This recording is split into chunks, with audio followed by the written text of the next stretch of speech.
Welcome to the DJ Starr Show. I am your host, DJ Starr. We have a great show lined up for you guys.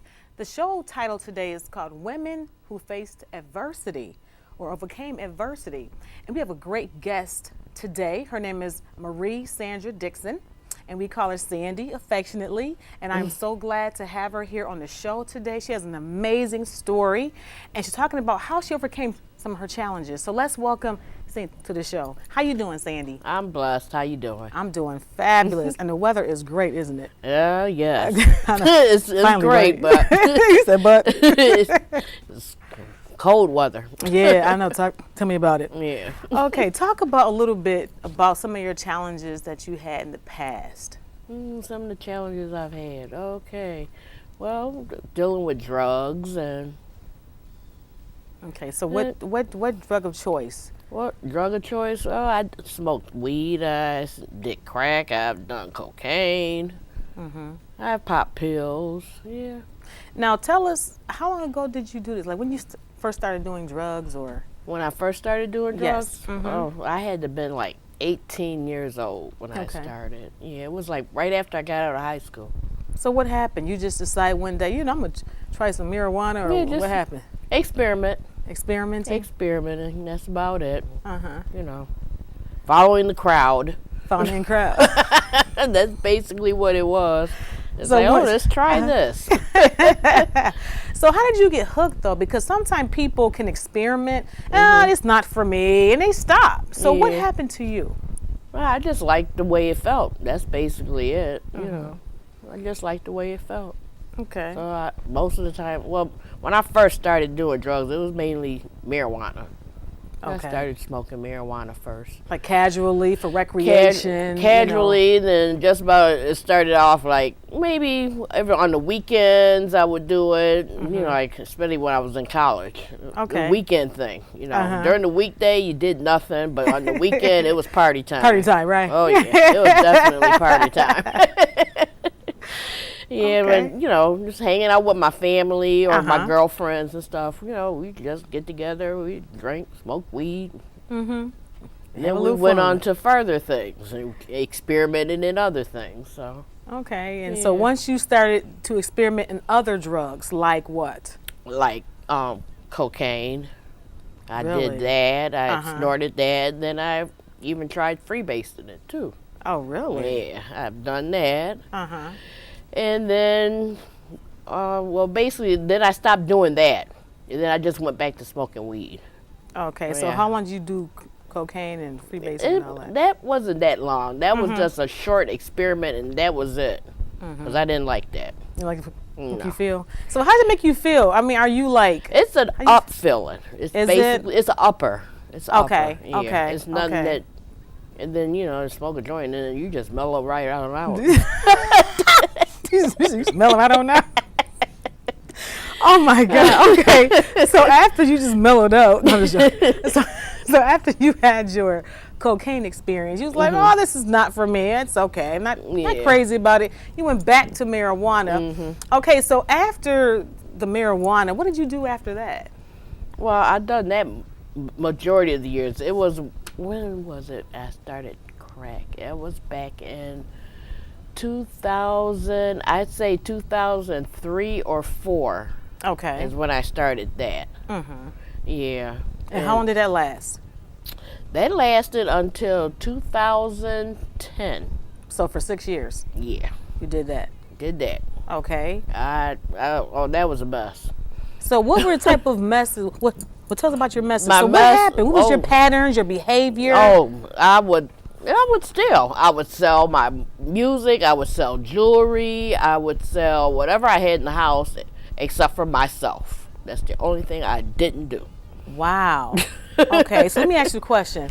All right, so when you're, using drugs and you're selling material stuff, okay, I hate to sound crazy, but like how much is it? Like if you go to see that person, oh, well, like what's majority of the time I had money, but then if I had some other friends with me, then it turned into, okay, well, I'll sell a couple of my movies, I'll sell some of my jewelry, I'll sell some music. I sold one of my little small TVs one time. Did you? Yeah. A DVD player. Wow. So you and your friends did it together? Yeah. You guys shared it together. Okay, okay. Yeah. So what was your behavior like? Were you angry? Were you mellow? I mean, how did it make you feel? I mean, as far as your behavior patterns. Your behavior patterns and all that. Well, basically, it's an up. I mean, Right. because we would go sometimes 3 days straight. Really? If I was off from work, 3 days straight, we were up, Wow. running, chasing. So how does it feel? Okay, so on the weekends you would party, get high. Okay, come Sunday night or come Monday that's morning. when I would mellow right out and I get some sleep. So during the week, it's time to go to work. You got to function. Wouldn't your body miss that during the week? Oh yeah, and then it got to a point where I was stealing from work. So where did you work at? I used to work at Walmart. Okay, and work at Walmart. I used to So work how at did your behavior affect your job and your performance at work? My performance was fine, but then I started in the till, and I'm like, well, then I got fired, and so that's when a lot of things started changing. And So how long were you at Walmart? I was at Walmart from 2003 to 2010. Okay, so in 7 years. 2010, that's when I quit with the drugs. I just had enough of it. So when you were working at Walmart and you found yourself stealing and things of that nature, so it did alter you. It changed you. Yeah, it will. Really did. Yeah, it'll change you. It'll make you do whatever you got to it. But as far as I would steal. That's about it. But I've heard a lot of people who would actually sell their body for the drug. But that's one thing I couldn't lower myself to do. I couldn't do that. So I said. Then when I got fired from Walmart, that's when I finally had enough. And it's like, okay, I'm fired from Walmart. I have no way to pay my rent. And I'm like, then next thing you know, I was evicted from my apartment. Okay, so you were at Walmart, you got fired, and eventually you lost your apartment. I lost my apartment. So where did you go after that? What happened? I went to a homeless shelter. That's my first time I ever been in a homeless shelter. So how did all of this affect your family? Well, basically, I have no family. So no parents, no siblings? My parents died when I was 14 years old. Wow. So I've been basically... So who raised you? My aunt, my mother's sister. Okay. And she died when I was, I'd say around 24. She died when I was around 24. Wow. Yeah.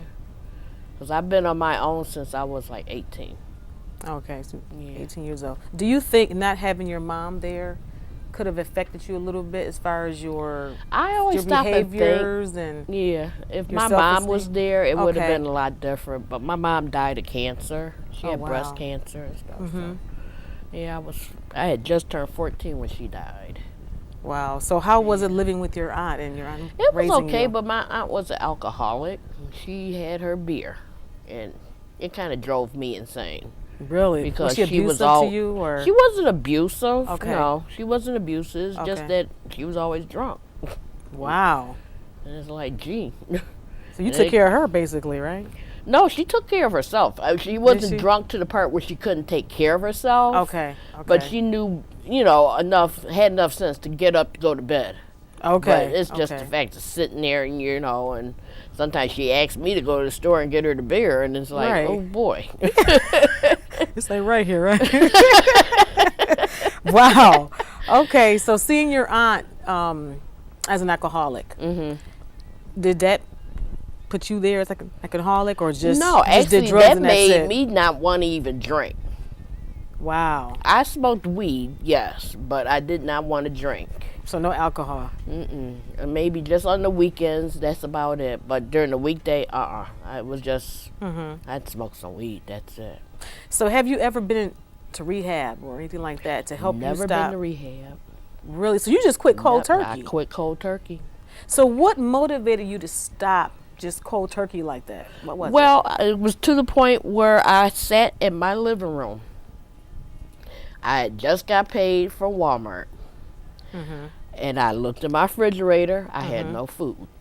Really? I had to pay my rent. And I'm like, gee. And I owe the drug dealer. Wow. And I had no money.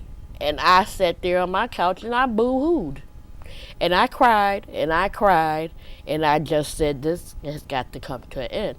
Then next thing you know, my doorbell rings. My neighbor that lived upstairs from me, he had bags of groceries standing outside the door. And I just stood there with my mouth dropped wide open. And he said, well, don't just stand there. Help me get this food in your house.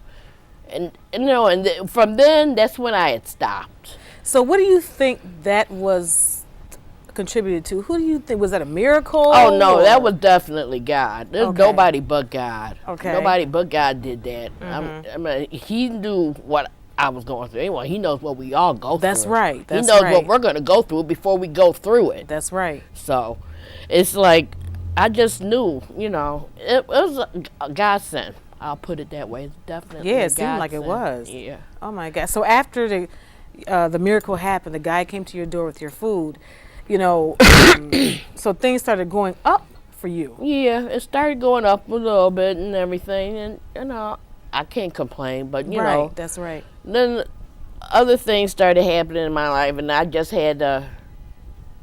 I don't know how to explain it. I don't know. I had to get out of that house. Okay. And then that's when I got evicted, and so I had to leave. I had to put all my clothes, my furniture, and everything in storage.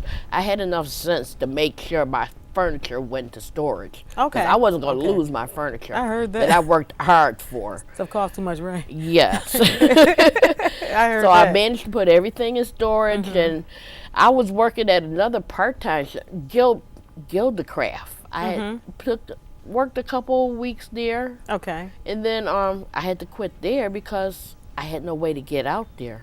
Ah. And then social services, they put me in Temple of Christ, my place home. Then they sanctioned me for quitting my job. I'm like, well, Really? what was I supposed to do? I said, I have to make sure I get my furniture put into storage. That's right. I have to make sure I get these 3 sealed envelopes to give you. Right. I have to make sure that, everything's packed away. How am I supposed to do that and go to work? They didn't want to hear that. They sanctioned me. That's something. Your story is amazing, I'm telling you. And what we're going to do for you as well is we're going to do a makeover. We're going to have a makeover for Sandy. I can't wait I can't to have you come back in here with her hair done, her makeup done, a new outfit. So a part of this show is we're going to make over Sandy. I am so excited about that. So I want you guys to stay tuned with us. Do not turn that down. We'll be right back. So my uncle calls and he says he's dizzy and he's losing his balance. I'm like, Unc, you want me to take you to a doctor? He's like, no, I'm gonna look up the symptoms. I said, your symptoms are you're dizzy and you're losing your balance. So he said, I can't get on the internet because my arm is numb. I said, well, use your good arm and dial 911. Stroke's no joke. If you or someone you love is showing symptoms of stroke, don't wait because it might be too late. Dial 911. Time lost is brain lost. It was not. It was like.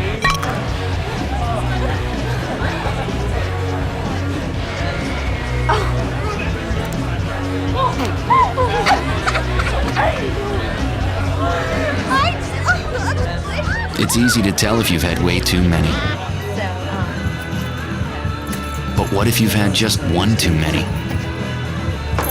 Buzz driving is drunk driving. Hey everybody, this is Rose. She is the owner of Natural Hair Beauty Salon, and she is going to hook Sandra up today. We can't wait for the makeover. And so how do you feel, Rose? Great. Whole process. I'm feeling good about it. Feel good about it. So how long you been here in this area? Oh, almost 10 years now. Oh, Next year, really? February, we're gonna make it 10. Go ahead. So what are your services? What do you do? We do mostly specialize in natural hair. but we can make ours too. But we do mostly braids, locks, brother and sister locks, relaxer. What did the other like to do is Jerry curl? Everything else. Jerry curl's the okay. one. I don't think so. I'm just wondering, what are we gonna do with Sandra's hair today? What do you? Today we're just gonna. At her hair, she has natural hair, so we're just gonna wash it Okay. and maybe trim it a little bit if she needs it, All right. and just blow dry it and see how it goes from there. Okay. Sounds good. So let's watch Rose in action. And here we're gonna step out the way a little bit, and we're gonna let Rose do her thing.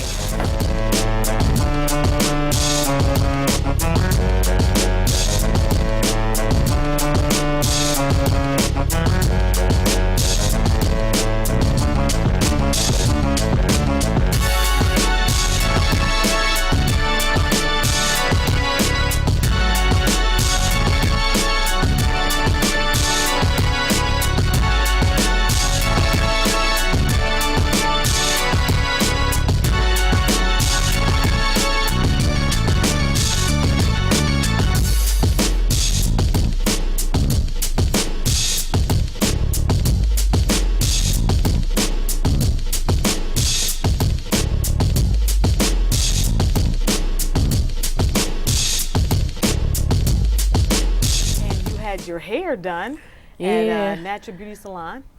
Yeah, And they how was did the a one. experience for you? They did a good job. They did a good did. job. I enjoyed it. I'm happy with what they done. Uh-huh. Yep, I sure am. Excellent. And then Yeah. we went to lunch, and then we had your eyebrows did. Yeah, first time I had my eyebrows waxed, it didn't hurt. A long time, huh? Yeah, pretty much. Wow. I mean, you look Yeah. absolutely great, I tell you. So with this day of pampering, how do you feel overall, and what are your advice to other women? My advice to everyone, get it done. Have yourself pampered. All women enjoy to be need to be pampered. I agree. I mean, we're busy women, Yes, we are. especially if we're working women. Hey, you need some time for yourself, some me time. That's right. Yeah, and God. I appreciate everything that you've done for me. Oh my God, you are so welcome. You deserved it. You are a hardworking woman. You're a beautiful woman inside and out. And this is what it's all about, people, that we need to love ourselves first. Amen. And we need to help each other.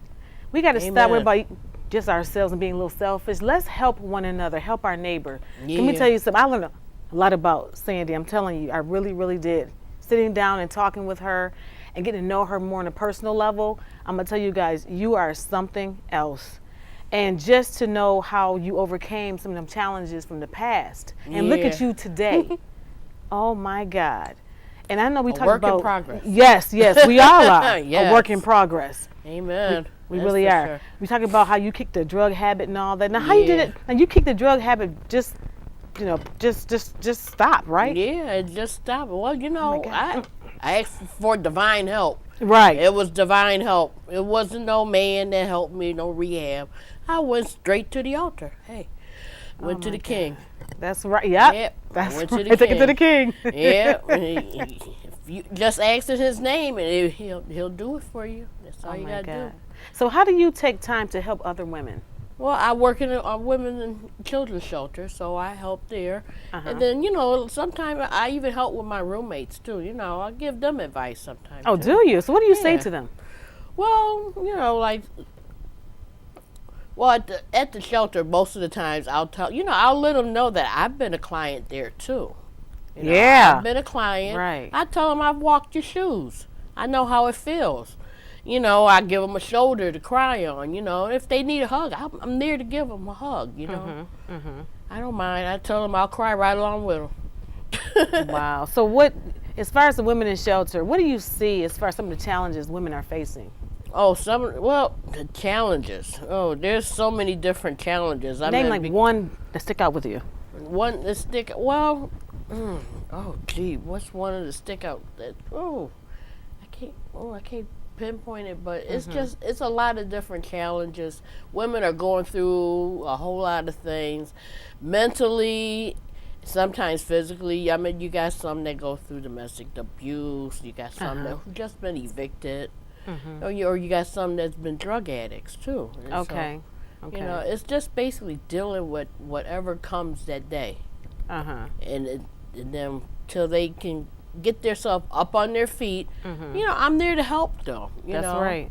You know, give them a friendly word of advice, but not too much advice. I mean, you can't tell them too much. I mean, you could just try to lead them, and you know, and then we have the pastor that runs the place. I tell them, you know, you need someone really to talk to. I mean, you got the pastor downstairs. You can go and talk to him. Now, who's the pastor? Pastor Reginald E. Kerr. Okay, a He Temple runs of Christ. the shelter. Yep, a Temple of Christ. Okay. Church, and then he runs My Place Home. Oh, really? Yeah. Yes, that's the women. That's the women's and shelter, children's My shelter Place you're Home. talking about. Now they Yeah. have children up in those shelters as well. Yeah. So how is that going with the children Well, there? right now he's in the process of making a playroom for them. Oh, that's nice. Yeah, yeah, because Okay. they need space to play. They need Yeah, space they're to children. be able to Yeah. move around and jump around if they need to. I mean, Right. you know, kids got energy. Yes, they do. It's all bottled up. I wish they could give me some Me of it. too. I miss that energy. Me too. I really do. Oh. Wow. Yes, yes. So with this new look that you have, are you planning on keeping it up, or what are you going to do? Well, I'm the type of lady, I wear makeup on days if I'm going somewhere. If I'm going to work, I'm not wearing makeup. Why not? I don't know. Sometimes I feel like it, and sometimes I don't. Okay. Sometimes I feel like, okay, let me put some makeup on today. Now, would you agree, Sandy, that when you dress up and get your hair done, make you feel so much Oh, it better? It's a makes you- different attitude. It is. You think? Definitely. It definitely is. Make you feel like a queen. That's right. That's right. That's right. I mean, we're all princesses. We are. It's just Come that on now. But some that don't realize it, but we Yeah, are princesses. I mean, we're a child You of know, God. that- He's yeah. the king. We are his princesses. I agree. I totally agree. Oh my gosh. So what's next for Sandy? What's next for You're Sandy? working now at the church, Working, correct? Yeah. I mean, Okay. I've gotten myself established so far this Oh, year. okay. This year I've accomplished a lot. Mm-hmm. I finally got a chance to open me up a bank account, get my check direct deposit, Oh, look at you. and got my income tax. And in January, not January, in July, our church is going to our convocation. And where's which that is at? in Orlando, Florida. Ooh, So I'm looking forward to that. I would too. Yeah. I want to go. I went to the last convocation that we had that was in Detroit, Michigan. That was last year, July, and it was wonderful. Was it? And I'm looking forward to this next one. Wow. Yep. So you're going to start pampering yourself more often now that you have this experience? Yeah, I've been pampering myself from the beginning of this year. I've been telling everybody, I said, you know, this is my year. Go ahead, girl. This is my season. Uh-huh. I said, I got time a lot for of you. things to look forward and a lot of things to claim. That's right. Oh my God. I mean, I've overcome a lot of things. I've overcome drugs. I've overcome alcohol. I've overcome, midlife crisis. Now, you and I talked a little bit earlier about you were in an abusive relationship too. Yeah, I Okay. mean, I've had a gun to my head, and Now, what happened with that? What's the story behind that? Well, it was we'll put it this way: it was an insecure man. Okay. Insecure man. His insecurities. He blamed me. Thought I was out doing all the mischievous stuff, which he was the one doing all the mischievous stuff. And so he was saying that I'm out fooling around, and so this happened on a Thanksgiving. I'll never forget it. I mean, gun in my head. Well, to the grace of God, it didn't go off because I'm still So he here. pulled the trigger? No, he didn't. Oh, I'm about to say. No, he Oh, didn't. I thought it was like a but blanket. it was at my head. That's bad enough. Right. You know, that's enough to make anybody scared and do whatever. So how long did this go on? It went on for a couple years, and then finally I just had enough, and I got a chance to move on and get my own place. Now, how did you get out of it? Because there are so many people, I'm going to say women and men, because men are in situations like that as well. How did you get out of it? Well, the landlord that ran the place, he Yes. said that he had another apartment, so I took it. Oh, did you? Quietly Yeah. without the guy knowing, or Well, did you find actually, out? he knew. Okay. He knew, So but how did he you find know, out? It's the same landlord, his landlord. Oh, Yeah. So, okay. you know, but that's okay. I overcame it, you know, and you know, I forgive him, you know. I mean, you gotta forgive. Yeah, so he didn't like, harass you or anything like that, or did Well, he? he used to come to the door and ring the doorbell. I mean, because I had a way I could look out the window. I Right. see people coming to the house, and when I seen them coming, I just wouldn't answer the door. Wow. So what is your advice, Sandy, to women that are in domestic abuse? What do you tell them as far as to get out of it? How do you? Well, you know, now they have different programs and stuff, and then they got Haven House too. So, you know, get in touch with crisis services. They can help you. But what if the ladies are very, you know, afraid and for their lives? What do you tell them to do? They will put you up in a place where nobody will know where you are. Okay. Okay. They will, and they can't tell anybody. There's nobody they can't tell. Wow. Yeah. Okay. Okay. Yep. It's very private. It's real private. Yes. Nobody knows. Yeah. Now, at the women and kids shelter where you work at, so how long is the Residency, it goes according to Department of Social Services. Okay.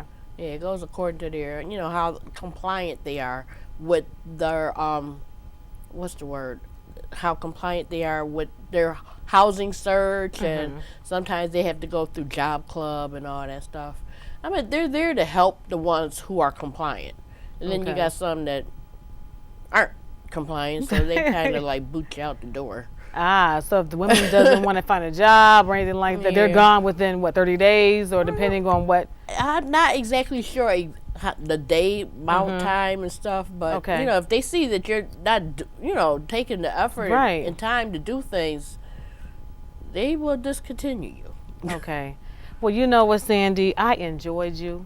I enjoyed you. Did you? Yes, I I'm did. glad you I did. We had a really wonderful did. time together. Yes, we did. I had a ball getting to know you, and I hope you enjoyed this day of pampering. I enjoyed every minute of it. All right, guys. So this was a great show, and if you guys enjoyed it, hit me on Facebook as well, Star Connections, and I will see you guys next time. Thank you, Sally, for hooking us up here with Sandra. Thank you, Sally. and here to go. I forgot the name of the hair shop. Oh my God, what's it called? Natural Beauty There you go. Salon. Oh my God. That's okay. I'm getting older. It's been a long day. It's a long day. And stay tuned for our next show. And God bless. Amen.